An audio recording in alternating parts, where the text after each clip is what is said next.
Hi, it's Wednesday, and that means it's time for another video edition of Widower Wednesday.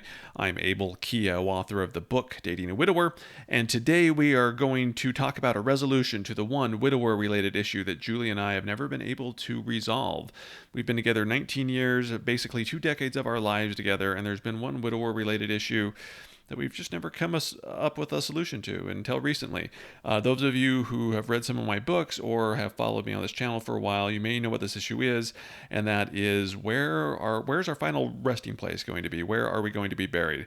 Let me give you a little bit of background on this if you're not familiar with the story. Basically, when Julie and I were dating and we were getting pretty close to, getting married and joining our lives together, somehow it came up about like, well, where are we gonna, where's, I can't remember if Julie asked it or I brought it up, but it was something like, well, where's our final resting place going to be? And, for me, the answer was obvious. Well, my late wife's buried here. I've got a plot. You can be buried next to me. We can, all three of us can be together. And just like the aghast look on Julie's face, like, there's no way that's happening. I'm not going to get buried with both of you, she was like, you and me are going to get buried somewhere else, right? We're going to, we're going to have a different spot. And I was like, no, we're going to get buried here. And anyway, we were never able to, we never resolved that issue. We both kind of held pretty firm on that, though I will admit that my stance on that has softened over the years. And I've actually done 3 or 4 videos on the topic that kind of shows the kind of the evolution of this. And I will post them down in the description of this video below. So if you want some history to this, where to be buried, or where's our final resting place going to be, you can watch those videos in the description. But again, our stances have softened over the years, and I think, I don't know, maybe about a decade ago or so, we kind of came to the conclusion that, well, if Abel dies first, then Julie can bury Abel wherever he wants, and if Julie dies first, then Abel's gonna, bury bury her up in the cemetery with my late wife and daughter. But I think it's important to know that even though we really haven't agreed on this issue or haven't resolved the issue, we never let the issue tear our marriage apart or really come between us.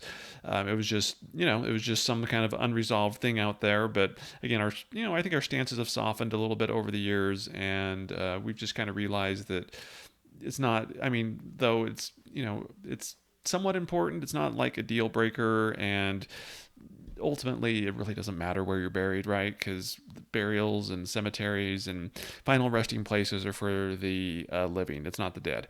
Anyway, this has been going on for 19, 20 years. We've just kind of had this issue out there. Again, we've never solved it, but we've never made such a big deal about it that it's like, oh, is this a deal breaker? Is this a red flag? It's never reached that stage at all. But last weekend, we had the chance to attend a memorial service. The daughter of some close friends died, and we went to the memorial service. And, kind of just, I don't know, for some reason, just kind of the thought popped up in my head that, just thinking, I think it just kind of brought up the issue of where to be buried. Where is this going to happen? And what are we going to do? And so anyway, so if you want to know the resolution to this is that I finally just said, Julie, let's just get buried together. Whatever. I don't really care where it is, just as long as the two of us together. I don't care where it is. And, the shock looked on Julie's face like, where did this come from, right? And then I kind of look of, wow, are you serious? Yes, I'm serious. But anyway, so I just kind of resolved that, the two of us can be together. And I think part of the reason for that, and, as I kind of said earlier, is, a cemetery, a burial place is really for the living, not the dead. Julie and I have 7 kids, and they really have no connection to my past life, right? I had a daughter with my late wife, and she died 9 days after my wife died.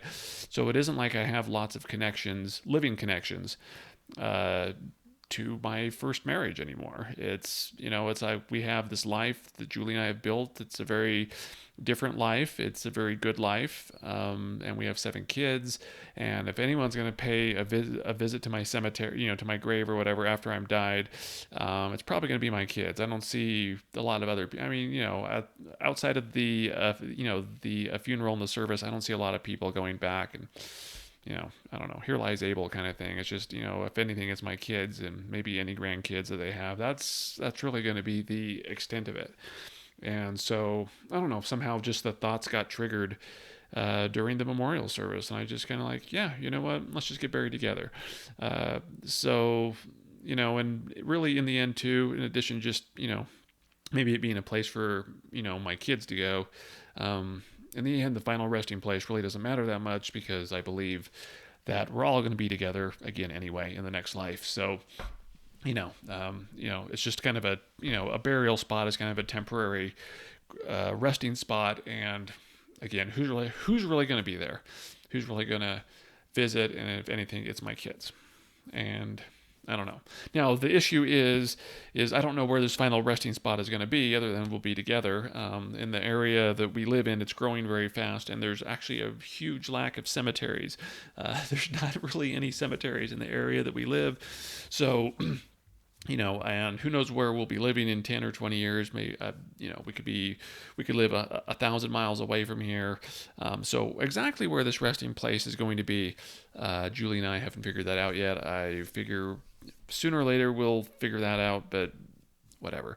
But I think what's important is we'll just be together, and that just where life is now, that makes the most sense.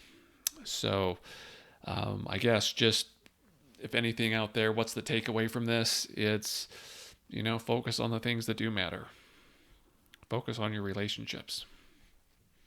Your relationship now does take precedence over past relationships. And wherever, again, I'm not saying that you should be, I'm not giving burial advice here. I'm just telling you the conclusion that that I finally reached, and where Julie and I are, and that makes sense to me, and I understand it may not make sense to everybody out there. So again, I'm not going to force a solution on anybody, but I think it does make sense just to in the end understand that where does it make the most sense. And is it really that big of a deal if, I'm buried here or there? Probably not. And it's definitely not, I think, worth ruining getting divorced or ruining any kind of relationship over, because again, I believe we'll all be together in the next life, and we'll have our families there. And again, this is just a temporary resting spot.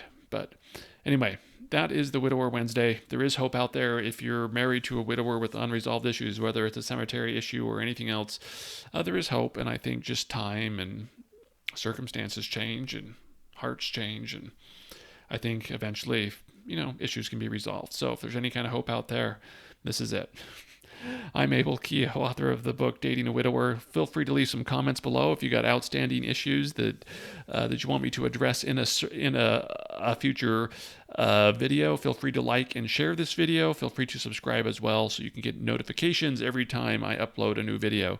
And I will see you next Wednesday.